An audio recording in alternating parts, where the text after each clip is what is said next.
ఇట్లా కేసీఆర్ దగ్గర మీకు ఎక్కడ చెడింది అసలు? మొత్తం నేనే మహాకూటమి పెట్టించిందే నేను. చిరంజీవి పార్టీ కాదని టీడీపీతో అలయన్స్ పెట్టించు. అది నచ్చలే. కేటీఆర్ అప్పుడే వచ్చాడు. హరీష్ ఆయన కలిసి కష్టపడి చిరంజీవితో 75 సీట్లు తీసుకొని ఇంకొక 9 ఎంపీ సీట్లు తీసుకొని కాంటెస్ట్ చేద్దాం అనుకున్నారు. నేను వచ్చి అది అటెట్ అయితే వీలు కాదంటే కేసీఆర్ నా వాటిన్నాడు. అనుకుంటే నాకు వెయిట్ ఉండే. ఆయన ఎవరితో పెట్టుకోమంటున్నాడు? టీడీపీ సమైక్యవాద పార్టీ దిలీప్ అన్నాడు. వాళ్ళు తెలంగాణకు అనుకూలమైన లెటర్ ఇస్తారు సార్, అది వెనకిస్తే ఓకే అంటే మరి పట్రాపోరాడు. అప్పుడు నేను చంద్రబాబు గారితో మాట్లాడి సీఎం రమేష్ నేను అందరూ నెగోషియేట్ చేసి తెలంగాణకు మీ అనుకూలమైన లెటర్ ఇచ్చారు. వాడు ఇచ్చిన తర్వాత ఈజీ అయింది. అప్పటి వరకు వాయిదా వేశాడు అసలు అలయన్స్ని. ఎవరిది? మన చిరంజీవి. ఆల్మోస్ట్ అయిపోయినప్పుడు ఇంటర్ఫియర్ అయ్యాను.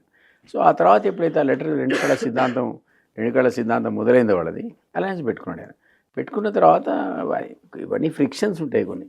అంత ఈజీగా అలయన్స్ సీట్లు సెటిల్ కావు. నేను 45 తెచ్చా అసలు. ఆయన 75 ఇస్తానట చిరంజీవి. నేను తెచ్చింది 45 అండ్ 9 ఎంపీలకు ఒప్పుకున్నాడు ఆయన పాపం. సో దాన్ని మనం ఆ రోజుల్లో అట్లా నడిచింది అది.